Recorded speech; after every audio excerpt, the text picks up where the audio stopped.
Hello, everyone, and welcome to the Desert Farmer Podcast. We are on episode 34. Actually, that works that screen right there. I can see that it's 34. That helps me. So just want to welcome you guys to the podcast today. Today is, what is it? It's September 28th, 2024.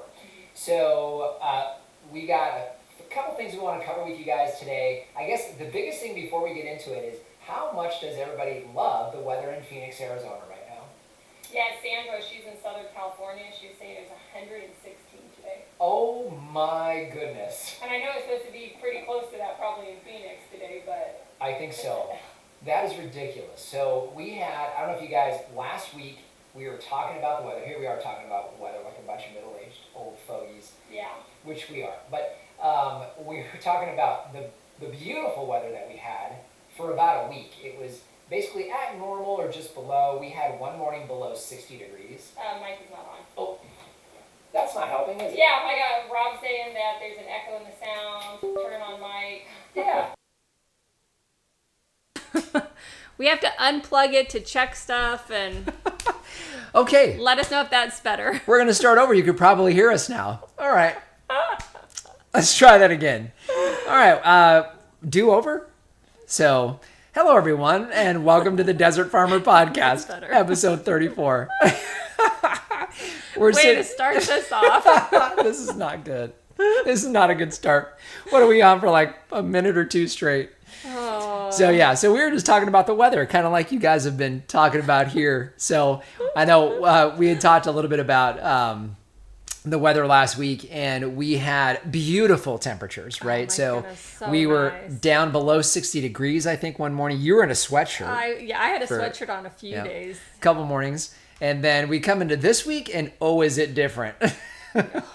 So you guys already know we broke records yesterday. I don't know if we got close or not on Thursday. Probably close. But broke the record, yes. Just demolished the record yesterday. And I believe we're doing the same again today. So we're a little cooler out here than you guys are in the city. But we're supposed to be up 108 plus today in Whitman. And you guys in the city are just, it's not good.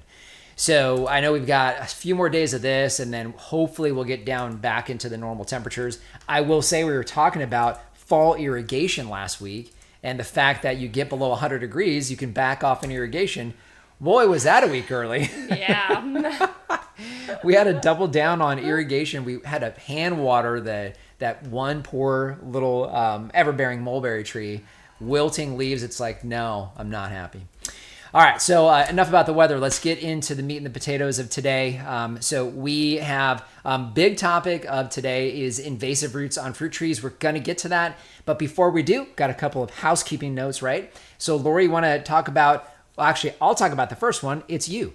So we see your comments down there. You'll see Lori looking down. She's interacting with you guys down in the chat section. So if you guys are hanging out down there, she'll be looking and seeing what you guys are doing. That's housekeeping note number 1. Housekeeping note number 2 is...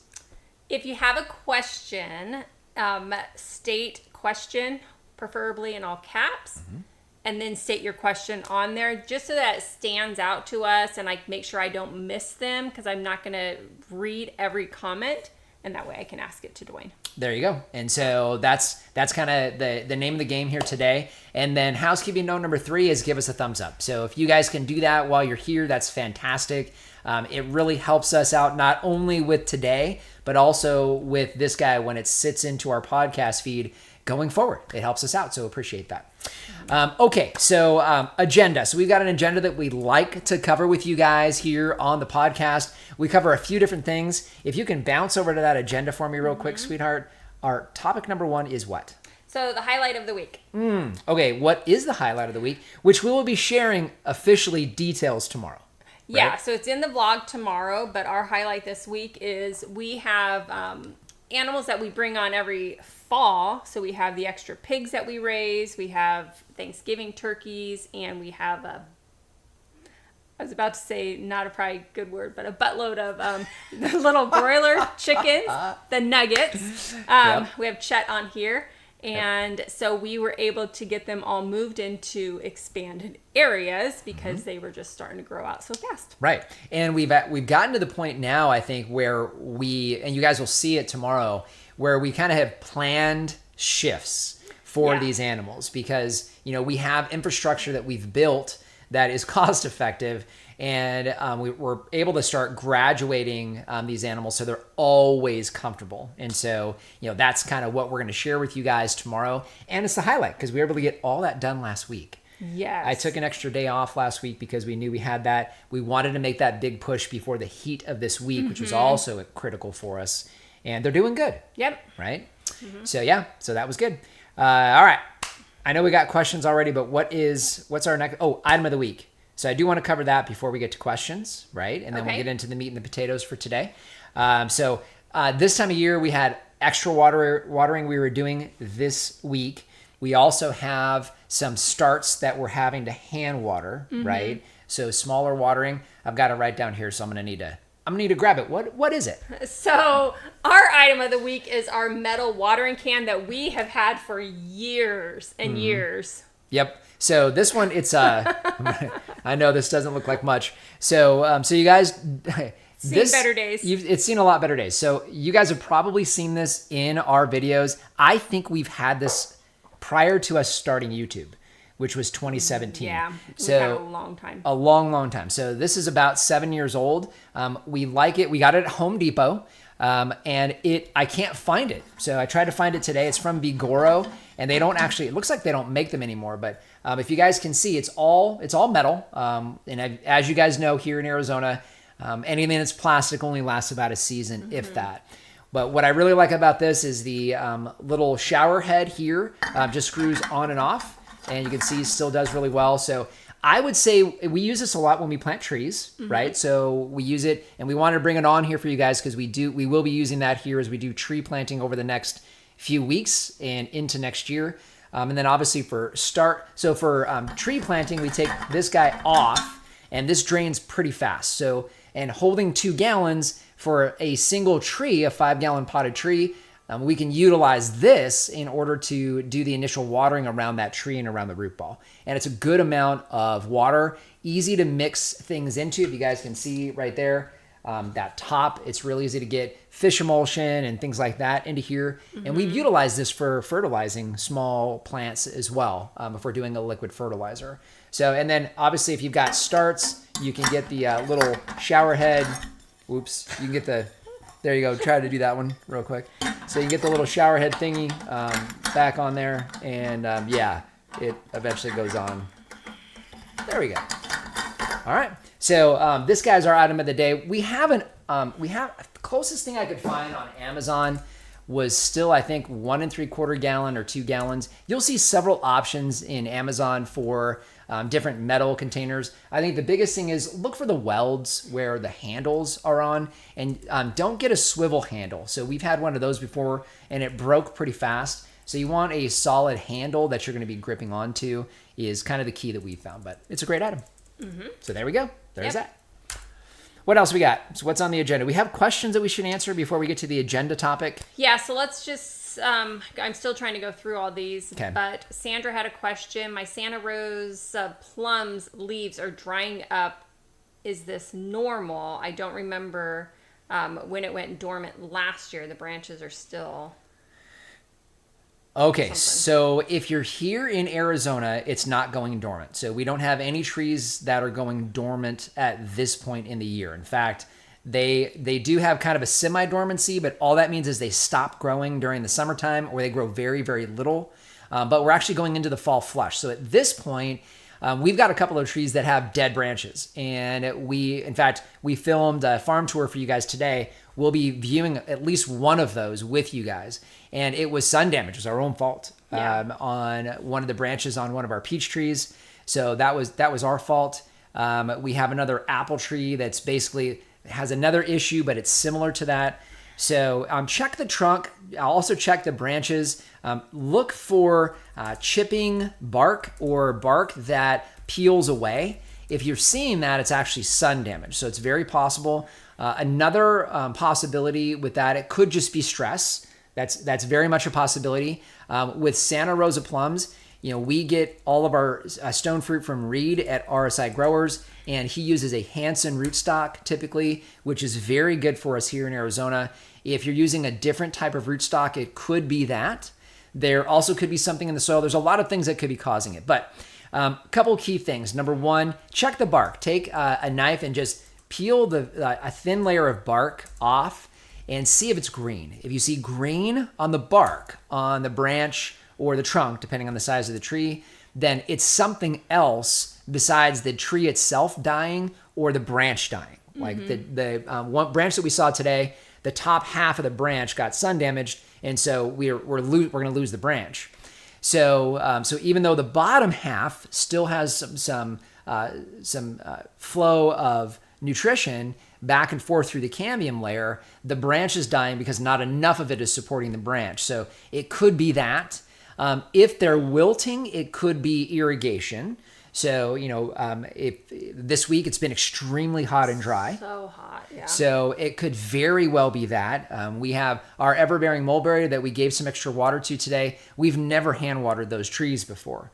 And so I think that it has some issues with the front of the tree, getting too much sunlight passing through it.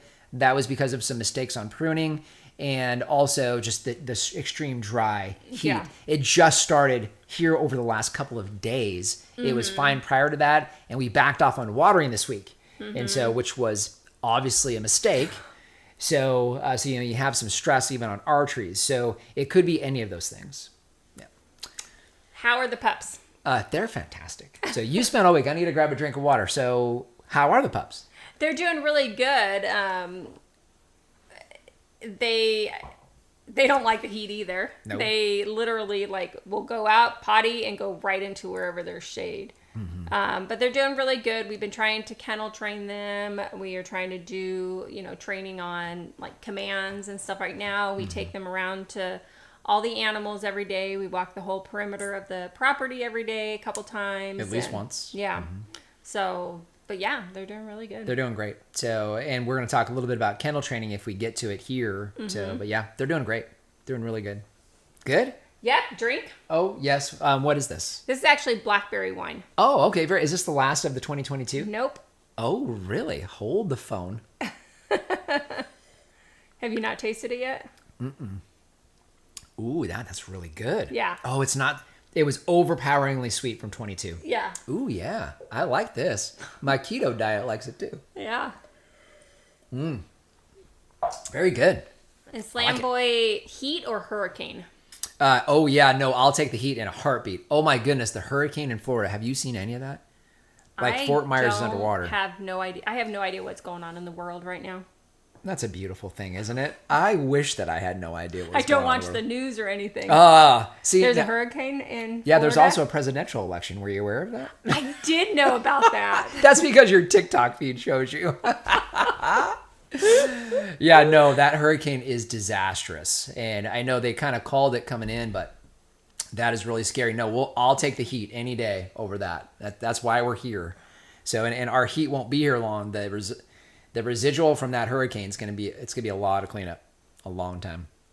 Okay, so will a dog pee hurt trees?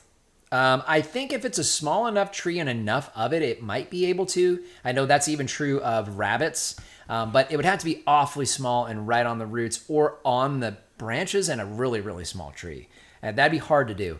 And obviously they have to go on it over and over again.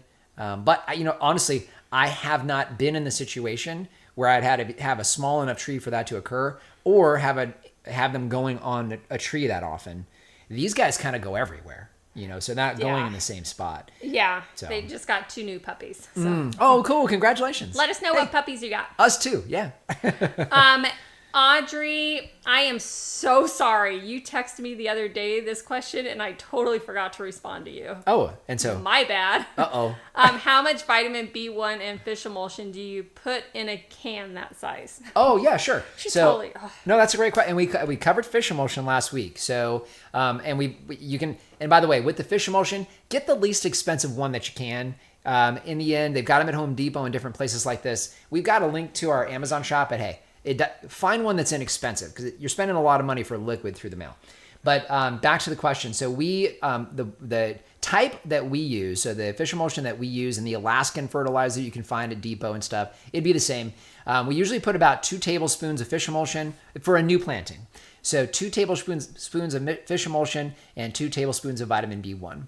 So, and we've had a few folks ask about vitamin B1 and comment about different studies that show that it's not effective. You know what? I'm not a chemist. I can't tell you for sure, but we've always used B1 and we've had very good success. It's very cheap, so we do it. Mm-hmm. And I figure it's a good insurance policy and it's never hurt anything. So we continue to use B1 on new plantings if it's a transplant for that root growth. So that's what we do. Yep. Good question. Why don't you like Nemagard rootstock? I've only had amazing results with it. Where are you at? Are you here in Arizona? Yeah. We had Nemagard rootstock on the old farm, and it was hit or miss. So we had a tree that really struggled on us, and again, it could have been a lot of different things. But we had a tree that struggled from the beginning. It survived, but it grew at a fraction of the trees that we got from Reed on the Hansen rootstock. And so that's the reason why we made the change, is because we did see that it was 1 or 2 different trees that had Nemagard and struggled. So we decided to go away from that whenever we could. So if you can't, we also had a couple of Nemagard trees that did just fine. And to my knowledge, they still are. I think we had 13 or 15 trees that we got from Greg Peterson. All of those were stone fruit on Nemagard, and only a couple of them struggled. So I think as long as you water them appropriately, because they're going to need some more irrigation. They're just not going to be quite as good, in our experience at least, as the Hansen. But again, I think it's a matter of taking care of the tree, making sure that you're irrigating properly, making sure you're fertilizing. I think if you take care of the tree, it'll mitigate most of those. So, but that's the reason why. So we just had some experience with it that it wasn't quite as good as the Hansen. Yeah. So, yep. We have Masood on here. Oh, hey, Masood, what's up, man? I don't get translation on here, so right.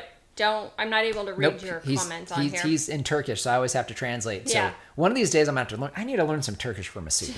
So Masood, how are you, man? So Masood's in Turkey, and he's a regular commenter, very encouraging to us. So it's great to see you on here. And Turkey, how about that? Yeah. So Slamboy said that thought he was done with the dog's pool and had to bring it back out. We did the same with all the chickens' standing waters too. So we had put them all away and had to bring them all back out. The pigs, we had stopped doing the wallows because we do that once we get into the 90s. And everybody's got standing water again. Yeah. Or wallow water. Have you researched surround, Kaselin clay? There's a bunch of different things on here. 40-pound bag growers use it to reduce heat stress. No. Full Citrus used it for the first time this year. Huh. Yeah, no, haven't tried it. Is that for the fruit or is it for the tree? So I'm wondering if that's that white kind of substance that goes. John, verify what you mean by that. So, because no, we have not used that. So. And Chet said, don't you wish they could pipe the hurricane water over to you? No kidding. Talk about a shovel-ready job. Yeah, if we could just balance, all the extra water that the East Coast gets and the lack of water on the West Coast, wouldn't it be a wonderful world? It would basically just be a paradise. All right, so there's several more on here, but do you want me to jump over here? Yeah, let's get to the topic because we're a few minutes. So we're going to come back to your guys' questions, so hang in there. But I want to get to the topic of the day. So what do we got? So what fruit tree roots are invasive? Okay, so this question we've actually gotten this question a few times before, and I believe this was an email that was sent in to us this past week, if I'm not mistaken.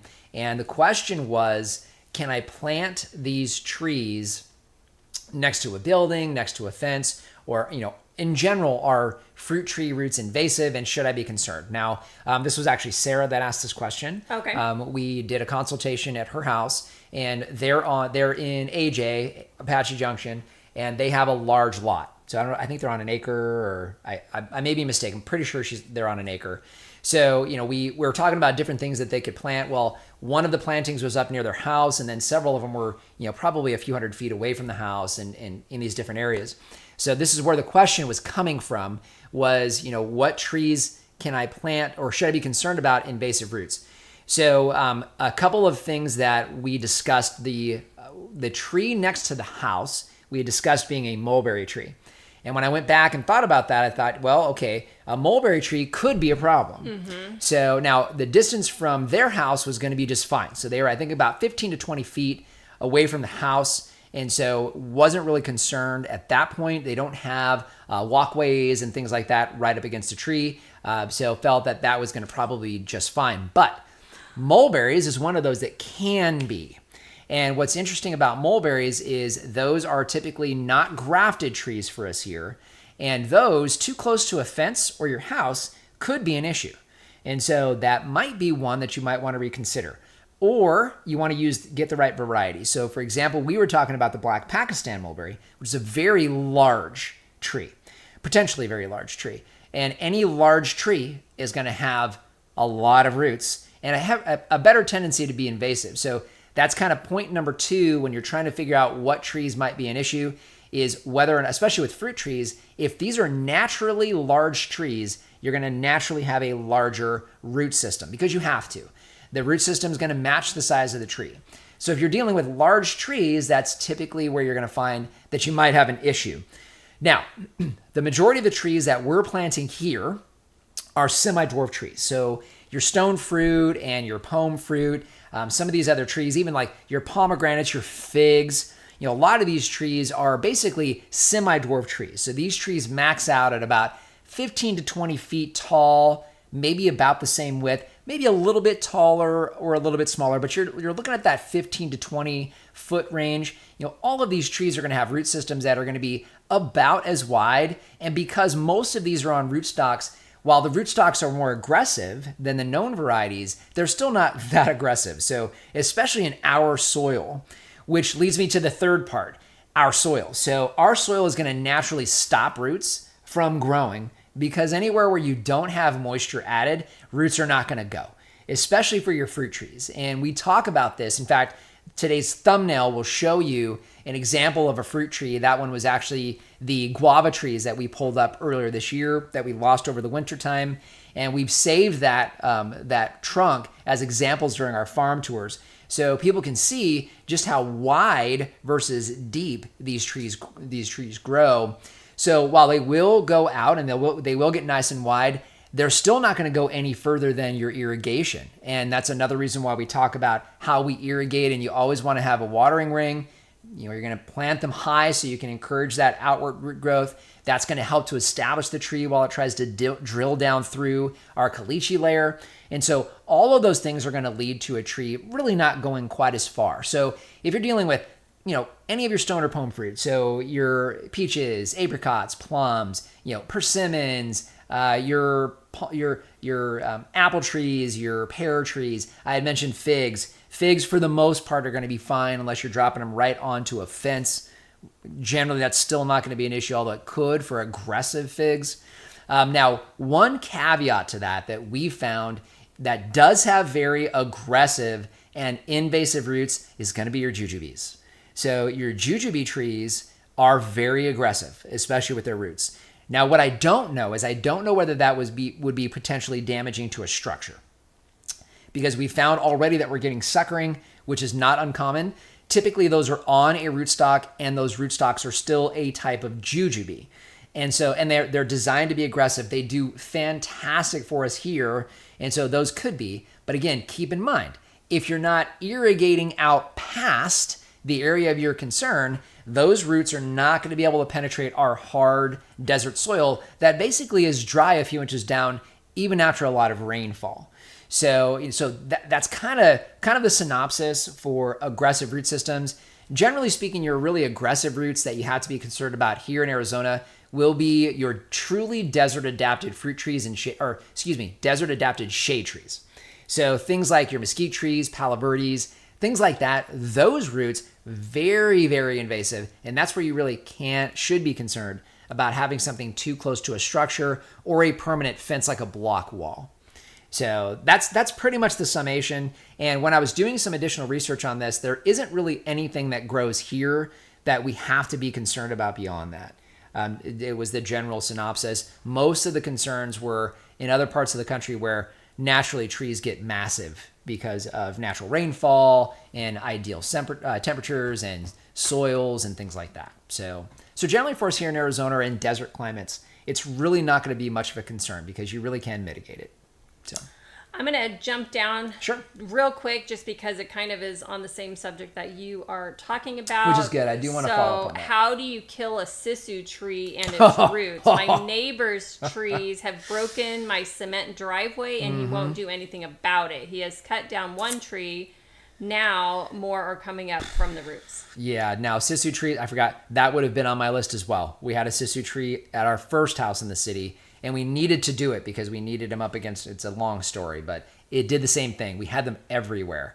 How to kill it, I don't know for a fact, but I will say it's going to probably have to occur on their property because they're going to have to basically get rid of the tree itself. So, and they're going to have to grind the stump because they've got to kill the main tree. And even if you kill the main tree, I'm not confident that you won't continue to get trees with that suckering growth. I really don't know. Sissu trees will never be on this property, even though we have all this extra space, partly because of that. We don't want them here. And so, and on smaller lots, a smaller lot probably has, we had talked a little bit about being able to, adjust where water or determine where the root growth is because of dry dirt. Well, you get enough things growing in your yard and growing in their yard, you may have overlapping irrigation. If you do, and what I think you're finding is that there's basically enough moisture down there for those sissu trees to grow. Outside of that, I don't know. I mean, we're not experts on shade trees at all, but I do know that grinding that stump on the main tree is probably your only chance, and even then, I don't know if it would, just because. Sounds like they already have the roots coming back from the roots. Yeah, after taking one down. That would literally have to be hacking the roots off, basically at your property line. So getting down to those and trying to hack them off, that's a nightmare. Oh my goodness. That's a nightmare. Yep. I rooted some fig cuttings over the winter. They are now about 2 feet tall. Would you recommend planting them now, or should I wait until spring here in Phoenix? Yeah, so if they're rooted out well, you'll really be able to tell by looking at the bottom of the, I'm assuming it's just a normal nursery pot. So if you have that, the bottom of the pot has holes in it, just see if you've got any root growth down there. So if you do, you got plenty of root growth. Chances are good if they've been in there for a few months, the root growth is probably fine. And you're probably fine to transplant here once we get into October.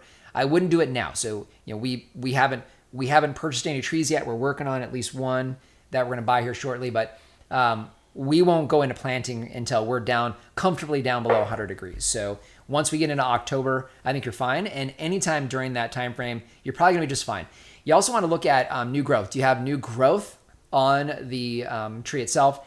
All of our nursery starts with I think maybe one or two exceptions. They're all putting on new growth right now, and this is the first new growth we've had since June. So we're kind of in the same boat with ours, and they would be fine to transplant at this point. But yeah, you should be fine.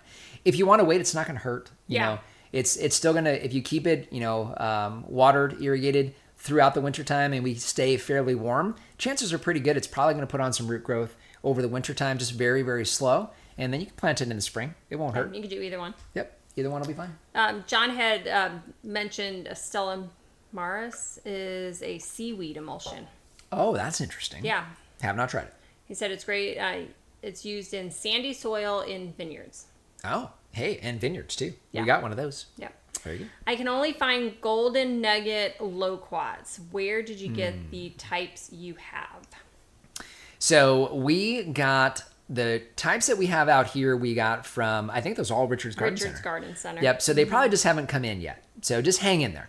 Most places bring those in the month of October. You're not planting trees for the last few months, and you're not planting them right this moment. And so hang in there for another week or two, and your tropical nurseries will get them. And also Richard's Garden Center, I know we got them in October last year, and they had the 4 varieties that we have, or not last year, a few years ago. 4 years ago. So, and we'll be looking for them too. So once we track these down, we can confirm who has what.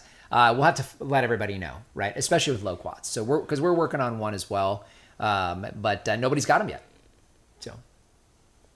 Well, I haven't checked everybody, but Yeah. Have you some nice rain last week? No, not that I know of. Did you see any? I didn't see any rainfall. No rain. No, cooler weather. It was nice. That was beautiful. I think That's one of the challenges with this weather right now is no monsoons. So, it's really hot and dry, and there's like no chance of monsoons. So that's what's insane about this. Anything else? Oh yeah, there's all kinds of stuff on here. Okay, good. So we're gonna make sure we get to your question. So Yeah. is this rapid fire questions? So if you guys have any other questions when it comes to root systems, particularly invasive roots, make sure you guys let us know, and then we'll get to your questions. Yeah. So we had Slamboy and Audrey both had translated for Masood's video. Ah, gotcha. Oh, very cool. Thank you. And then will Pakistan mulberry trees flower again this year in the valley? I'm in Waddell. Don't believe so. We've never had the Pakistan's flower twice. So we've had a few Shangri-La, very few, a couple of Shangri-Las that have set once we get into the fall flush. I think we've had a couple of everbearings set. I think those are the only two that I've seen put any fruit on. Black Pakistans, we haven't seen those put on any fruit. Now, we've only gotten significant fruit for the last 2 years, but we did get a lot last year and this year, and I never saw any fruit in the fall. No. Wondering when you're going to start selling your trees. We're wondering the same. So, in fact, we're going to cover that in the farm tour we filmed this morning for you guys, but it probably won't be till the spring. So we are hopeful that we want good sized trees for you guys, and we want to make sure they're going to transplant well, and they've got nice strong branches and leaves, and they're doing just fine, but they haven't put on any new growth. And we got a couple in there that are putting on some substantial growth right now, but most of them haven't. And so it'll probably be the spring. So yeah, we were really hopeful for the end of October, in time for some planting, but it doesn't look like it. Yeah, we want to make sure they're really thriving before we sell any, because we don't want to sell a tree that's not. No. So we're kind of up in the air right now with that. Yeah, and we didn't know going into it, so this is it's all new for us too. So got a lot of you guys on the waiting list. So we'll probably be sending an email out to everybody on that to just say, hey, so we want to make sure you got we want nice big healthy trees for you guys. So that's kind of where we're at today. And then Masood last week, Turkish dog Kangal, very best. Ah, yes, very cool. I'm glad you saw that, Masood. So that is Sasha. She's half Kangal, which is a Turkish dog, and we got Masood there in Turkey. So that's pretty cool. So we got their national. I don't know if it's their national dog, but either way, it's a Turkish dog. Yeah. So John was saying that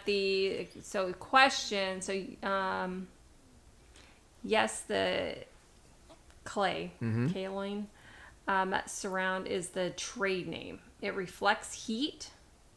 Also, all bugs don't like it, not rain tolerant. So apple pear vineyards use it in Washington State. Ah, gotcha. I think I've seen that before, but no, haven't used it at all. So sounds like a lot of work. Every time it get monsoon rains, we're reapplying. Yeah. Maybe we'll try it kind of hit or miss on a couple of those. What's that yellow up top? I don't know. I'm trying to keep track of this. But so Rob says, great info, but talking so much. Dwayne looks parched. Drink. Question, do you sometimes have enough rain for collecting water from roofs or your house and other buildings for additional irrigation? For irrigation on our scale, no. We go through more irrigation in one round than we would probably be able to store from a rain event without putting in some significant cisterns, which is very expensive. So the dig, the cistern itself, the upkeep, the pumps to pull it out of there. So there's a lot of reasons why we don't do that here, but we wouldn't be able to support what we have here. Even the livestock. So the livestock that we have probably wouldn't be supported by that. So not at this scale. It would have to be much smaller, and we would have to use different varieties. So it's not something that we're going to consider. We didn't in the beginning, and we wouldn't at this point, which is why we do passive catchment. So it was when we went to set up the farm, we had an idea of what we wanted to do here, and because we have such a stable aquifer here that's constantly being recharged because of the rainfall up north, it's one of the reasons that we're here. So because that it is so stable. And so, it's not something that we're considering. So, is that Pam? That is Pam. Thank you, Pam. Thank you. What a sweetheart. Yeah. Pam, you are the best. I think we say that every week, but you truly are the best. Thank you. Yeah. Thank you for the super chat. All right. So, John has a question, but I'm not reading where the question is. Okay. So, it's the Yuma, Cathedral City, the mango growers spray it on mangoes. Their air blast sprayer. Let's see. We good? Are we caught up? There's so much. I'm trying to like pay attention to you, plus read comments, plus read questions. Yep. So tropical fruit trees that do good in our climate. Okay, yeah. So when we talk about tropicals, I think there are several tropical trees that I'm aware of that will survive. Thrive, I'm not aware of one that thrives. So it's why we don't have much in the way of tropical trees. So I will tell you, the guavas actually did very good up until we got into the 20s, and then it killed our trees. So I think as long as you're willing to protect in the summertime and the wintertime, bananas. So we haven't gotten any fruit off of it yet, but the banana is not thriving, but it is surviving. The guavas, so we did get fruit off the guavas, and a lot of it. So we weren't necessarily a fan of the fruit. You guys saw that here on one of our live streams when we tried that in person. But so I know guavas. We have not grown mangoes, but I have seen folks here in the state that have grown mangoes, even down here in the city, again, with protection in the wintertime and protection in the summertime. So all of those. Avocados, technically a subtropical, but avocados, same thing, with protection in the summertime, protection in the wintertime. I know I've seen a couple of videos you guys have as well of the Aravaipa in particular. But again, lots of work to do those too. Star fruit is one that I have seen as well. I know Seamus carries those, really all of these. And then Barbados cherry. So the Barbados cherry did put on fruit. We had that on the old farm. Again, we're too cold out here. So we got down to 20 degrees. It killed what was a beautiful Barbados cherry bush. Big. I mean, it was big. It was probably 5 or 6 feet wide and at least that tall, maybe 6 to 7 feet tall. And that killed that completely when we got down into the low 20s, which we do out here. So I think in the city, all of those would probably be options that you could consider. Just realize that you are going to have to baby these plants, especially in the beginning, but even when they're full size. You guys in the city can get down into the low 20s. And low 20s will kill a full-size mango tree. Will kill it completely. So just keep that in mind that you're gonna have to really take care of these trees and do extra in order to consistently get a harvest. But obviously, you guys know for us, we're all about a whole lot less work. We've got too many things going on here to spend that much time on a single tree to hopefully get a harvest. So it's why we don't do them here. So good question. What else we got? So Candace was saying that in Waddell, her Pakistan did refruit. Oh, okay. So not a large amount though, but did. That's good to know. And that may be part of just being in the city. So, we cool off a lot faster than you guys do. So, we were down in the upper 50s, last week, and you guys didn't hit that in the city. So it could very well be you get inside the city, you're going to be better. It's also true of your tropical trees. So you got a better shot at some of those tropicals. Yeah. Yep. So Gretchen, her house faces west, and I need to plant shade trees. What kind do you recommend?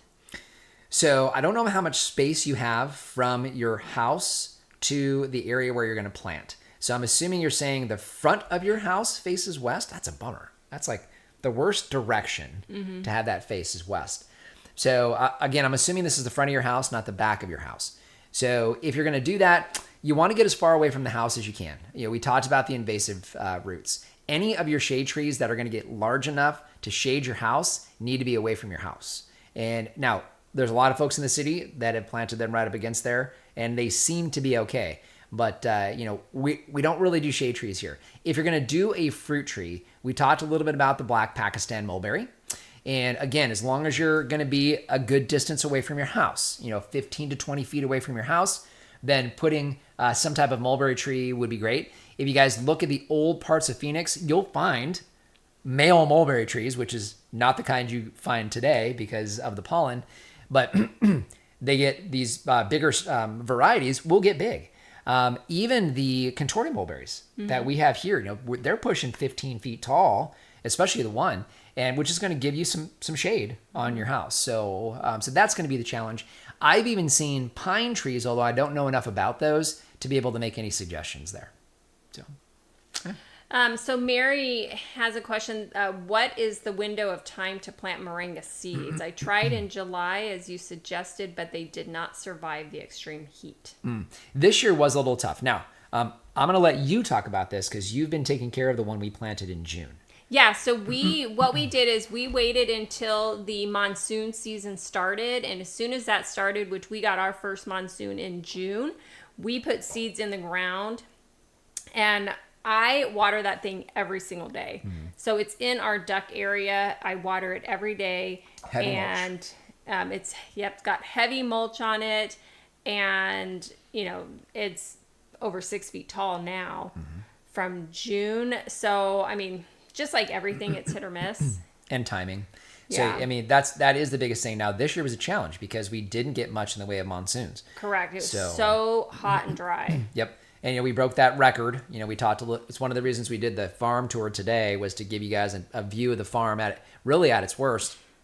And we talked a little bit about the fact that, we had another just crazy record year of heat. So, and this one was the 100 days over 100 degrees or whatever that was, but the highest average temps. That doesn't help anything. Nothing does well in those scenarios. I think the only exception is probably the jujube trees. So those seem to be doing just fine. Oh, and maybe the topari beans. Those are out of control. Those are going nuts, but everything else, I mean, the grapevines look horrendous. Everything looks bad. They right just now. all do. The fig trees have lost half their leaves. They're like, are you kidding me at this point? The only fig tree that looks good is the one that's being watered basically every day in the duck enclosure. And so, yeah, it's just tough. I think, I would try again. I will tell you, we have planted moringa trees, either transplanted or direct seeded in the spring and had complete failure. Late summer and had complete failure. In the fall and had complete failure. So the only time that we've found that we've been successful consistently with moringas, has been at that first monsoon rain. So, and wherever it is, it doesn't matter. Whether it's here or in Tucson, it doesn't matter. It's that extra moisture, the monsoon moisture in the air. That's what we've done. And so far, we've had really good success doing that. But again, it's dependent on the weather after you plant. So I would just say, I wouldn't try to do it at this point. It's way too late. I would wait until we get into late June, July of next year and try that again. If you want to go with a potted, give a potted option, you could plant in I would say probably late spring. So April, May. The only challenge that we found with that, we haven't been successful transplanting that in June. And that's because it's too hot and dry in June. So you might need to hold on to that until you get into July. So there you go. What else we got? So Loquats, is loquat roots invasive? No, not at all. And loquats are going to basically be a semi-dwarf tree. And typically loquats are grafted onto another loquat variety. And so like your other grafted varieties, they're not full-size trees. These loquat, we'll see how big they get. I think our tallest loquat tree is what? We're looking at it now. The big Jim out there is probably about 7 feet tall, 6 or 7 feet tall. And it'll be, maybe 8 to 10 feet wide. And so the roots are not going to go past that. And it's definitely one where if you don't irrigate, those roots are not going to penetrate. So, yep. Yeah. Love our loquats. If you could only have one producing plant, what would it be? Oh, goodness gracious. Only one producing plant. Oh, I don't know if I can narrow it down to one. I'm a fan of beans because it's my keto fiber during the week. Squash, I love squash. If you say plant and I can choose fruit trees, is that valid? I don't know what the rules are I here. don't know. So if we had to pick one fruit tree, I would pick mulberries. That would be mine, just because it's berries. So a little bit lower sugar content, which works for us. And you can use them in so many different things. Yeah. So they make a great wine. You can make a great jam if you're into jams. You can drink the juice. We've juiced them before. They're great in smoothies. We've used them in cooking. So they're very versatile. Yeah. So I agree. and if I had to pick it, I would probably pick the Shangri-La mulberry. I absolutely would. Yeah, just because they're better fresh eating, in my Yeah. opinion. So There's a lot of comments on here, and I'm reading them, you guys. I just am not going to comment on all of that. And I'm going to trying chime in get if to you the guys questions. If you guys can give us a thumbs up, that'd be great. Looks like a few of you have, but if you can do that, that helps us out today. And we're doing good. Got about 15 minutes left, so we've Yeah. got questions to answer. Do you have persimmon trees? We do. We have 2. In fact, we haven't done an update. We haven't even actually done a video on these. So we have 2. I think one of the 2 set fruit this year. They're all gone now, which is pretty typical. Birds. Everything got attacked this year. Birds destroy them. And they do okay.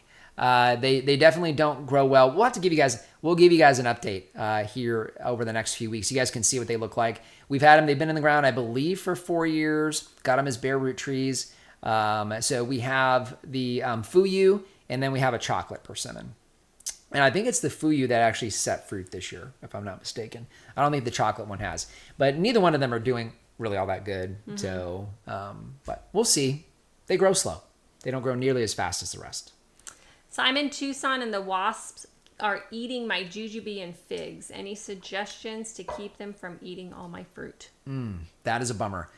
So what's that? Tule? What's that? The tool. Thule? The tool. Thule? Is that how you spell it? Stuff with the tutus are made out of. Exactly. Yeah, we don't want to talk about tutus here. Tool. Eric's not here, so I think I'm safe. But yeah, that's probably your best bet, especially for you're dealing with insects at this point. So that's going to probably be your best bet. You'd have to put it on the branches themselves, but I don't know if you're going to be able to stop them. Fall is a challenge. It's a challenge for all of us. And, fruit that doesn't have a solid, outside skin, it's going to probably get taken out right now.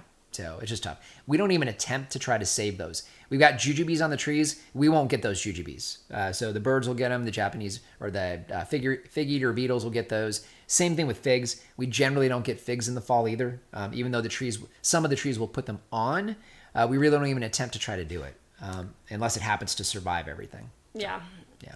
I don't have another good answer on that one. I know. I think it's just to the point right now that we haven't had time to really try to focus on preventing that. That we just gave up. Yep, we don't try. So I have Joey on here. Your brother? My brother. Hi, brother.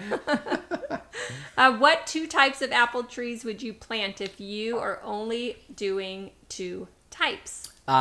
Yep. So now, is this for us or for you? Because it's drastically different where you're at. So they're doing fruit trees on their property. So where you're at, you have a lot more chill hours than we do. I would be planting Honeycrisp. Honeycrisp number 1. And then number 2, I'm not sure. There's a few different cold variety options for you where you're at. Because they're in North Carolina, right? Yeah. Yep. So do you guys like sweet or tart apples? Right. So that's a good question. But all of the traditional apples will work there, with only a few exceptions. There's a handful that are designed for further north than you, but you should be good with either one of those. Here in Arizona, Anna and Golden Dorset. Yeah, we don't have that big of an option on which ones we could do because we have to go with those low chill hour apples. Yeah, in fact, we lost, we'll show you guys this here in the future, but we lost one of our tropic sweets this year, and it is going to be replaced by another variety, and we're just doing additional research, just trying to find some summer fruiting apples. There's so many variables with once you get out of the Anna, Dorset, Tropic Sweet, and Einsheimer varieties. There's options, but they're not consistent, or they need a pollinator that we don't have, or it won't work. So we're still trying to find one. I think we're going to do another test, assuming that we're pretty much set that Tropic Sweet's not going to make it, because we had some issues with it early in the year. But either way. Yeah, so he did say for sweet apple. Yeah. So yeah, I would do a Honeycrisp. For sure. Does it need a pollinator? I mean, we don't grow that one. Yep. So then Gala. it would be... I'm pretty sure the Gala is a pollinator for that. Oh, so you can do a Gala and a Honeycrisp. Yep. That way they pollinate each other. A Gala is not a universal pollinator, but it's a very good pollinator for the mid to kind of high chill hour time frame, because they all have to flower at the same time. So I'd drop a Gala and a Honeycrisp in there and then call it and say, yeah, I'm ready for some sweet apples. Especially, Galas can get a little mushy, but when you get a ripe Gala, it's really good. So, and you can control when you do that off the tree. So, Yeah. Oh, that'd be fun. I'm jealous. And plant a cherry tree. Ooh, cherries. Or 2. Cherries. Yeah. That would be fantastic. Okay, so do you have all of your apples and pears harvested? Okay, so pears, no. So we have all the apples. Well, the apples that we think we're going to get, yes. The Jersey Mac, I don't know if it has fruit on it still. The sun's beating down on those a bit too much. We didn't look at it today. The little tiny Galos that were on there, I think they're all gone. So I think the only thing left are the Waddell pears. and on that side of the farm, and the quince, which is getting destroyed by birds again. We have some shinseki pears also. Oh, shinsekis, Still, that's right. yeah. And actually a 20th century or two. So so we've still got, I forgot the Asian pears. Yeah. So we do have those. We are waiting on, so we had harvested the 2 Waddell pears. Neither one of them are ripening on the counter. We had another one of the Seckel pears today out of the fridge, was very good. Harvested those at the beginning of September. I think I might give those a couple of more weeks on the tree just to be safe in the future. I think I'm looking at mid-September for those Seckles. But the Waddell, Reed insists those are December. And I've read October, November. But they're starting to put, so we saw them this morning, and they're starting to put some color on. It's almost like some yellowing, a little bit of yellowing. So we're here, obviously, end of September, and we're a little cooler out here. So I'm thinking we may be ahead of schedule. So we're going to try them again in October. We've got a few on there, but they're still hanging on there. And then, obviously, you guys know citrus is coming. Yes. So we've got citrus coming off trees here. We'll definitely be doing some taste tests for you guys on citrus this winter. We got several mandarin varieties, a few different orange varieties. We'll have to do some of that taste testing for you. So that's what's coming My up. dwarf peach put out new growth, and then the new leaves dried out and fell off. Do you think it due to the heat coming back? 100%. Absolutely. Yep, no doubt about it. Yeah. And that's true of any new growth. So, we had that cooling spell, and the trees know when that cooling off happens because they have so much longer at night. Remember, we just hit our fall equinox, so we actually have more hours of night, so where it's dark, than we do of daytime at this point. So, once that happens, and that, or at least it starts to get there, and we've reached that point now, the trees know that it's going to be cool, and they're going to start putting on that growth. The challenge was we hit that for about almost a week. And so you very consistent lower temperatures at night, lower overall temperatures during the day. It fooled the trees into thinking time for a fall flush, and boom, right back with super hot and dry. So we're seeing that really across the farm as well, where all that new growth is crisping or it's wilting just a little bit. We're seeing that on the farm as well. And so I would tell you we're still going to be in the hundreds this week.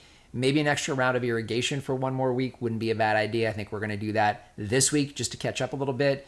And then hopefully we'll be into the cooler period where you'll get that true fall flush that will remain. But yeah, sounds like that's what happened to you. We're seeing it too.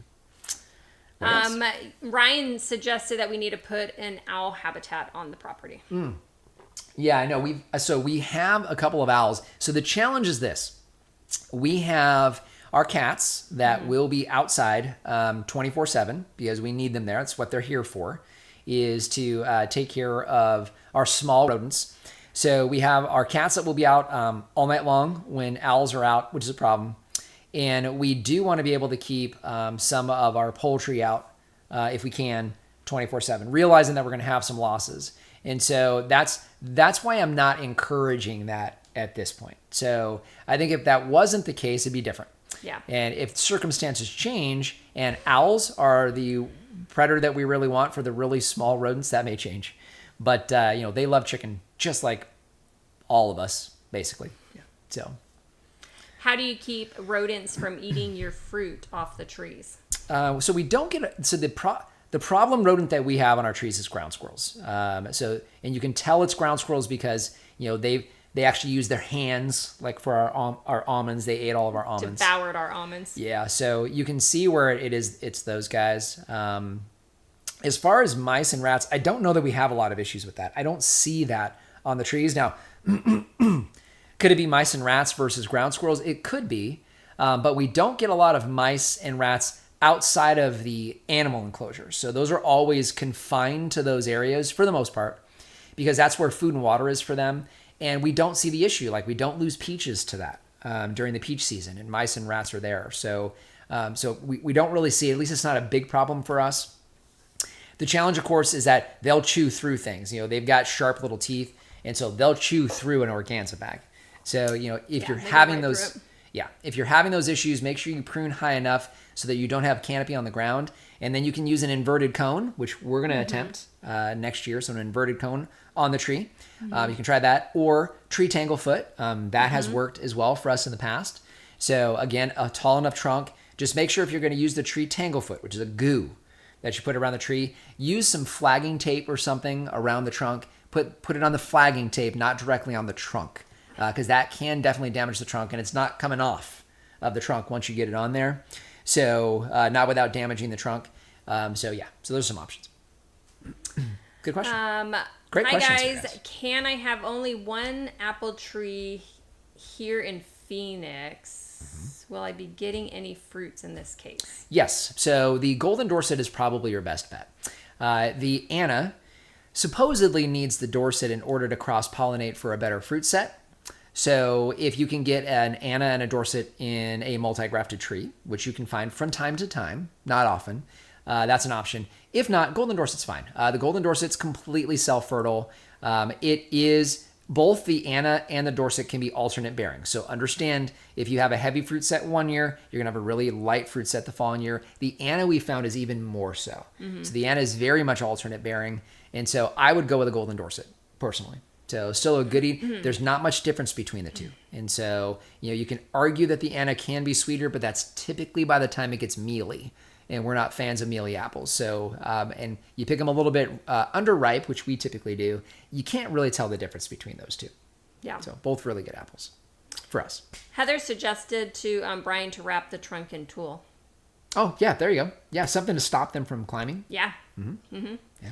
And then Joey, if you're still on here, Joe Hack had some apple suggestions. There we go. Boom. Yeah. If I add some water to my trees around 5 p.m., will that cook the roots or cool them down? It will generally cool them down. So 5 o'clock's a little on the early side, but what I will tell you is mulch heavily, and then This you don't is have an Audrey. issue. Oh, it's Audrey. Audrey, you've got a bunch of mulch down there. You're fine. You go, girl. So, yeah, you can water. You're fine. You're fine at 5 o'clock. So, Audrey's got a heavy mulch pile there, just like we do. Yeah. You're fine. We typically don't water until after 7. A lot of that's because we are using electricity for the pump. And you guys all know we're on that 4 to 7 plan. At least we are here. And so we try to move that into the less expensive electricity time frame. For you guys in the city, that doesn't really apply, but we typically wait until it's completely dark. But yeah, by the time you get into 5 o'clock and it's underneath mulch, you're just fine. Not a problem. So I think we're pretty much caught up there. So you have a shout out on here. Oh, yes. Oh, yeah. Is that Oliver? Yeah. Hey, Oliver, you're probably not on here. But I really like the international viewers. It's awesome. So he had messaged us on Facebook and said, hey, say hi to me one of these days if you could. So Oliver, hello, in Kenya. How cool is that? So, and we've got a lot of folks in Kenya that have reached out to us. So That's cool. Yeah, similar environment to ours. Very cool. That's really cool. You guys had some fantastic questions today, you guys. All right, we got a few more minutes. Anybody else have any last minute questions? We're going to answer those. If you guys can give us a thumbs up, that would definitely help us out today and moving forward. Hopefully it was productive and informational for you guys today, especially with invasive roots. I think that's one that we have not addressed really at all that I'm aware of in any of our videos, and wanted to talk a little bit about that today. If you guys have down in the comment section, if you guys have suggestions down there, we had some requests for shade trees that would be better, that are not quite as invasive. If you guys have some options for folks, definitely leave that down below in the comment section. That would definitely help. Any last minute questions? How do we sign up for the farm visit? That is coming soon. So make sure you're on our email list. That's how we're going to announce that. We've got a video we need to get completed and posted before we send that out. And we typically do that beginning about 3 weeks out, because a lot of folks are not planning that far in advance for something like a farm tour. So we found that about 2 to 3 weeks out is our best time. We're going to do that at the end of October. So that's coming up here really soon. Yep. Yes. So that'll be Saturday, October 26th. That's the plan. To be exact. Yep. Happy birthday. On my birthday. Yes. Not today. A month from now. What's your favorite jujube if you can only have one? Oh, goodness. That's a tough one. So the Lee is really good. The Aunt Admire's fantastic. Goodness gracious. I can't remember which was which. I know. The Empress G is really good because it's bigger. Probably the Empress G of the ones we've had. I haven't had it. Was it the GA686? I haven't had that one, which is supposed to be very, very good. Just have not had it before. If we could figure out more space, we might put some more GGB varieties in. That ain't going to happen. Of the ones that we have, I think the Empress G is probably my favorite. It's nice and sweet. It's also a larger fruit. So it's a bit bigger. And if you get it just ripe, it's nice and sweet. Yeah. And because it has more flesh, I like because it's. Yeah. And we Just only have more four varieties. So. Yeah, we don't have a lot of different options out there. You guys have been great today. Thank you for all the questions. Man, they've been on it. We still haven't gotten to our last set of questions. You guys keep us busy. We have moved this every week for like 4 weeks. I was going to tell you, Rob said to drink. Remember to drink. Yeah, I do need to stay hydrated. Thanks, Rob. Appreciate that. I'm drinking too. He must know. That is not going to keep you hydrated. That is dehydration right there, baby doll. All right. Any last minute questions? I don't think No, I think we're right at it. All right. We're at an hour. So just want to thank you guys for joining us today. Been a great group of people today. I know we've had a few extra folks on there. Really enjoy having everybody here, spending some time with us, asking questions. This has been the Desert Farmer Podcast, episode 34. We tell you guys every week the most valuable thing we have here on the planet is time. You guys choose to spend that with us, not only here for the last hour. I know we have a few of you here that have hung in for this entire hour, but not only here, every day, every week, you guys comment on YouTube, you guys send us Facebook comments, you send us emails, you call Lori, all of those things to spend time with us. Being the most valuable thing and sharing that with us means a lot. And this is our way of giving that back to you guys. So just want to thank you guys for being here today. We'll hang out here as long as we can. Again, any questions or comments, make sure to leave those down in the comment section down below. And until next week, if we can farm on the... Well, we have one more question that just popped up. Do you have favorite olives and more drought tolerant? What's the varieties? We don't know yet. Stay basil tuned. you? Stay tuned for olives because we're doing that research now and olives are coming to the farm. That's a sneak peek. So just want to thank you again for joining us today. Just want to remind you, if we can farm on the edge of nowhere, So can you. Bye, guys.